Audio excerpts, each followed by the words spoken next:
So the final book in the Diviners series was not quite as awful as the final book in the Maze Runner trilogy, but it was still pretty shitty, so let's talk about it. Hashtag the library is open. 21st century reading, darling. Hello, it's Joe, and as you can tell from the title of this video, we are going to be talking about The King of Crows by Libba Bray, which is the fourth and final book in the Diviners series. I'm going to put this down because I have a feeling this video is going to be long and I'm not going to be holding this the whole time. So I am going to give a very quick summary of what the series is about, or at least what the first book is about, for those of you who are watching this video without any context and just want to watch the video because why not? So The Diviners is a paranormal urban fantasy set in the 1920s in New York City, and it follows a cast of characters that have supernatural abilities, and it essentially follows this cast of characters as they try and solve a murder. That's the first book anyway. Obviously the rest of the series takes it a lot further than that, but that's all I'm going to say for now in terms of summary. So most of this video is going to be spoiler free. There will be a spoilery section towards the end in which I will hopefully remember to be holding this book up, but I will give you a warning when the spoilers are coming as well. So if you haven't read this final book, you can still watch this video until that point. I will let you know. So I already know going into this that this review of The King of Crows is going to be a bit ranty. A rant review, you may call it. And the reason I have decided to do this, because I've never done a rant review before, is because the series is much beloved, not by me, but by other people. And I think this book, this conclusion to the series, is an insult to the fans of the series, if I'm being honest. So the reason that I feel so strongly that this last book is an insult to fans of the series as a whole is because it reeks of lazy storytelling. And I feel like I shouldn't have to preface this, but I'm going to say that I am not an expert. I've never written a book before. I do write, but I've never completed a book or anything. So this is just my opinion. To me personally, it felt like the publishers asked this author to write the final book in a short amount of time, but to also make sure that it's the same length as the previous installments. Because let's be honest, if you've read the book, you will know that I could probably cut out about 250 pages, maybe more, of this book, and the story would still be the same. So much of this book was filler content. It's actually insane, and it really, really annoys me that the author and the team behind this book decided to put this book out as it is. I just don't get it. So I finished the book days ago now, and I've had a while to think on it. I've written notes for this review, and I've just come to realise that what it all boils down to is a breaking of trust between us, the reader, and the author. Libba Bray has spent the first 2.5 books in this series establishing a trust with us, the reader, that she is taking us on this journey and that it's going to go somewhere that is satisfying and that we will love, essentially, or at least we will feel like the story is fulfilled. I feel like that is what the first half of this series sort of set up and promised.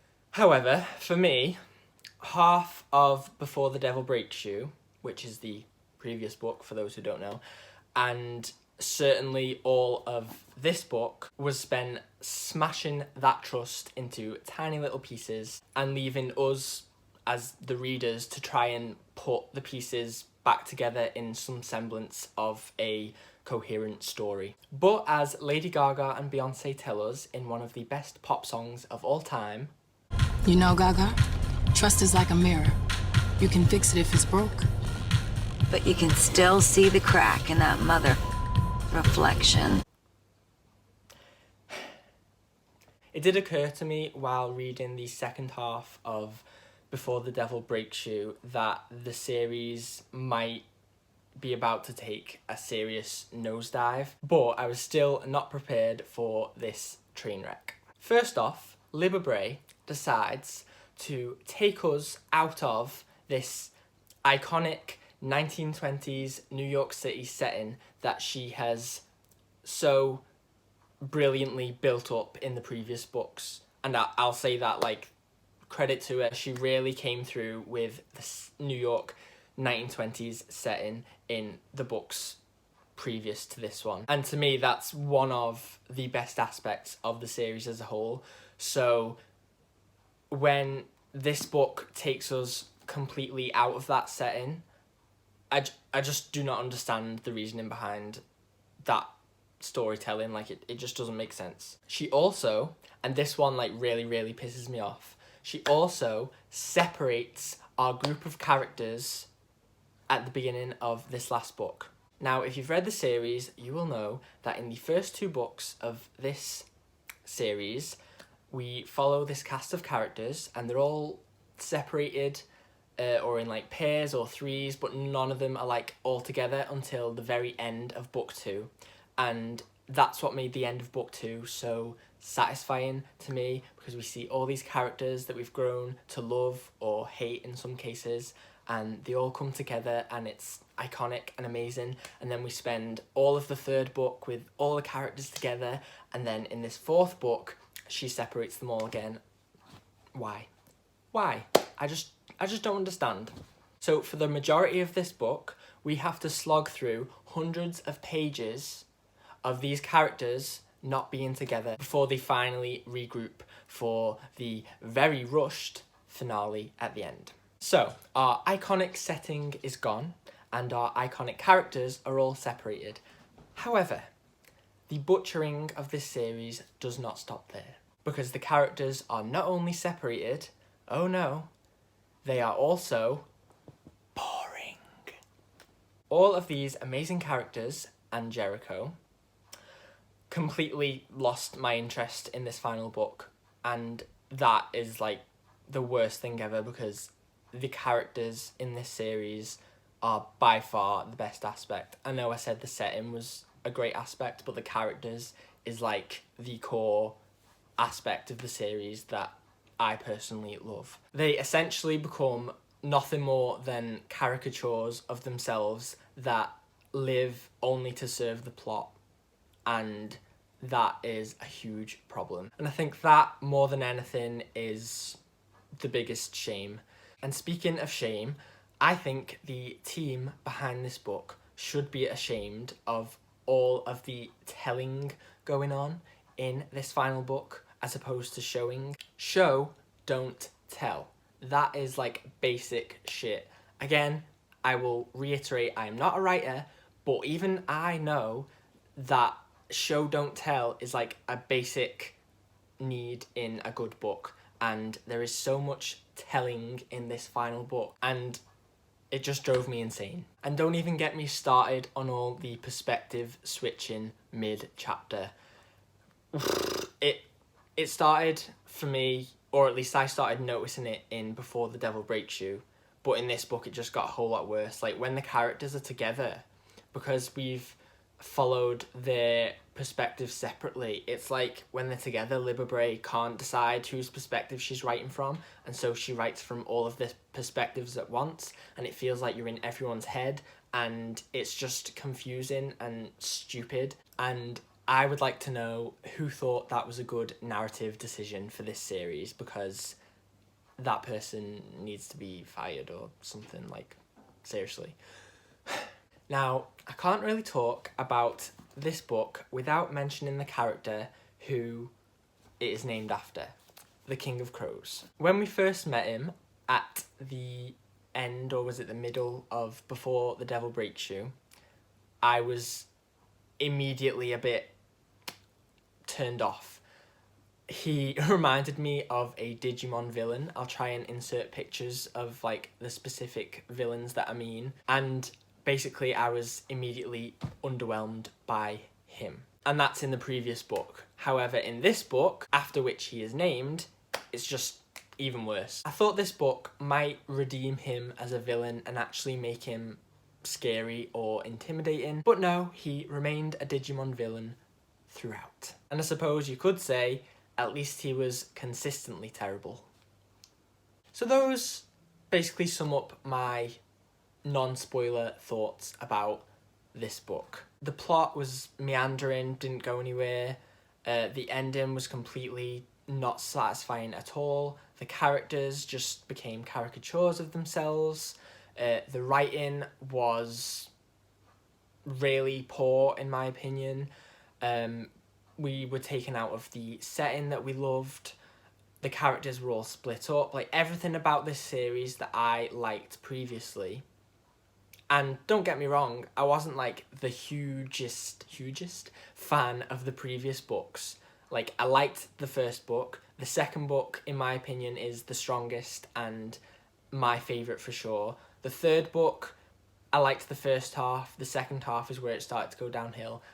But this book just dragged the whole series down, and it's just a huge shame. So now I am going to be mentioning specific scenes and all of my, or at least some of my spoilery thoughts on this book. So if you haven't read the book and plan to and don't want to be spoiled, leave now. If you don't care, then... So, let's start off with the good, because believe it or not, I gave this book 2 stars, so it wasn't all terrible. There were some good aspects of it. The best aspect, in my opinion, was Sam proposing to Evie. That scene was just... Sam and Evie's relationship in this series is definitely one of my favourite aspects. Those two and Henry and Ling are my 4 favourite characters, and I love all 4 of them so much.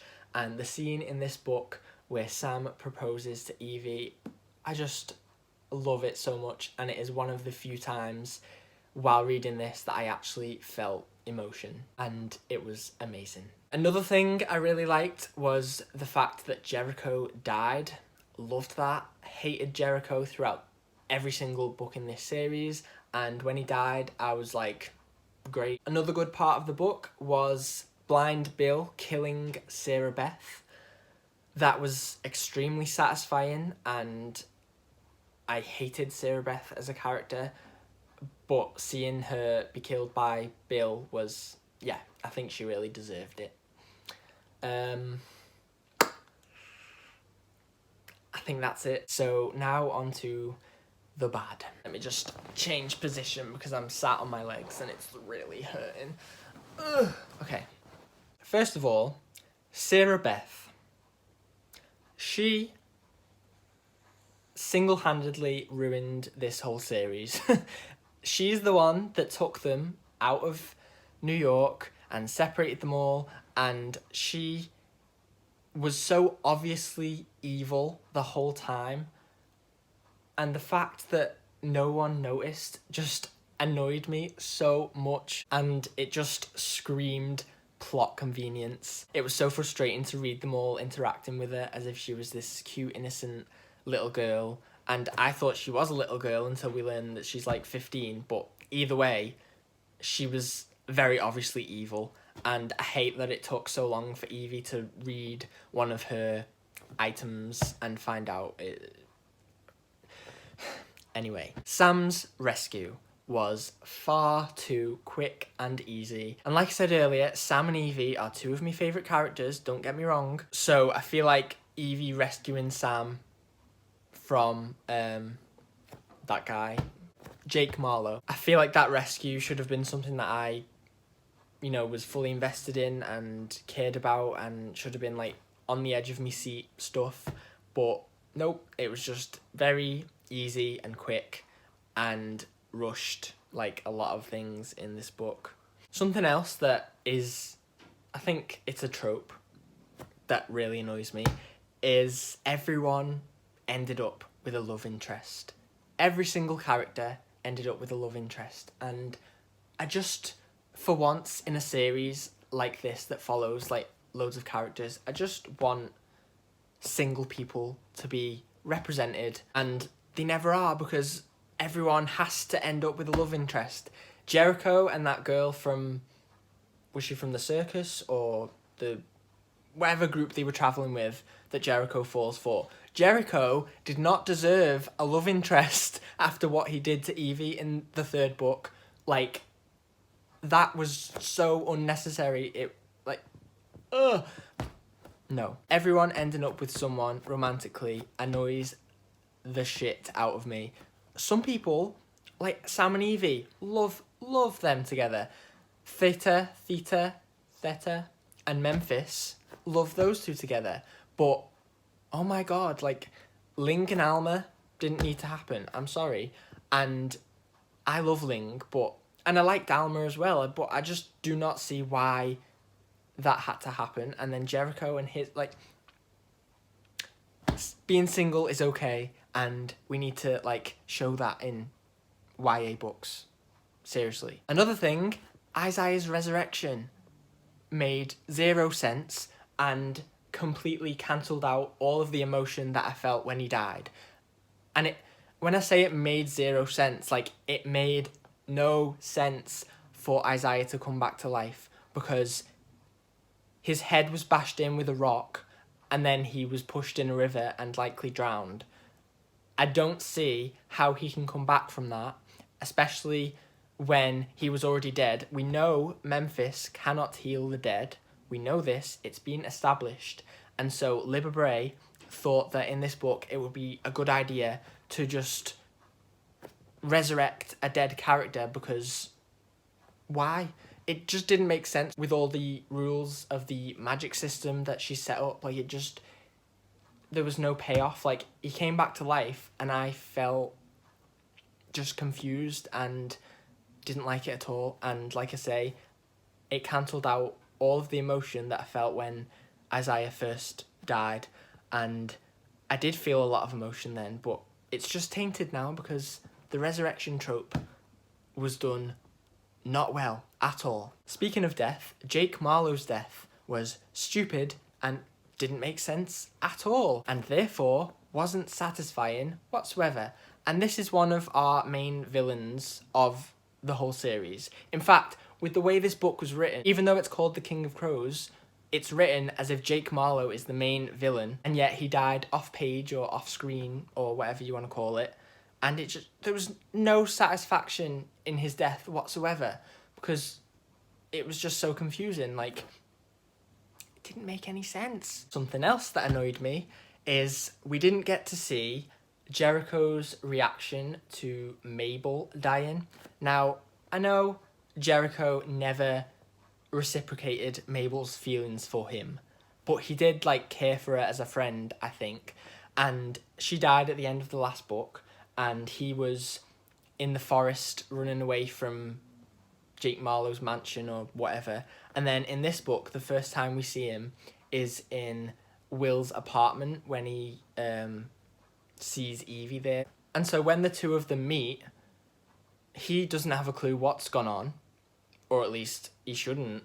And yet Evie doesn't tell him about Mabel dying. He seems to, like, already know. And I feel like that is something that should have been addressed. Like, he should have reacted to that. And not only that, but when Evie told him about Will dying, we got a fade to black.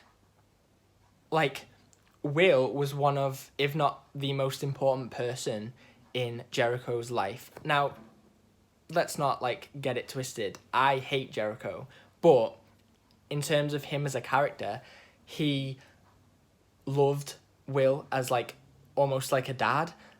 And yet, when he's told of Will's death, instead of getting his reaction and the emotion that it deserved, it faded to black and we just went to the next scene, and we never got any kind of emotion. And that just pisses me off so much, because it's almost as if Libba Bray couldn't be asked writing emotion, or just didn't think it important enough to include, which is stupid, because he is one of the main characters and we should get his reaction to one of his favourite people dying. Like, this whole book just screams lazy writing, and thinking about it just annoys me so much, and I could really go on for hours, but I think I'm gonna have to stop now because I think that's all I have the energy to say in this review.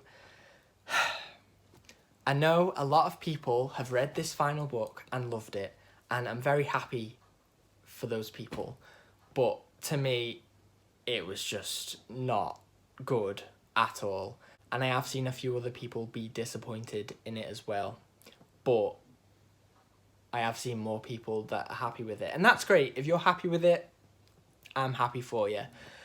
But if you are watching this video and, like me, really did not like this book, then please let me know in the comments below, because I need to know that I'm not alone.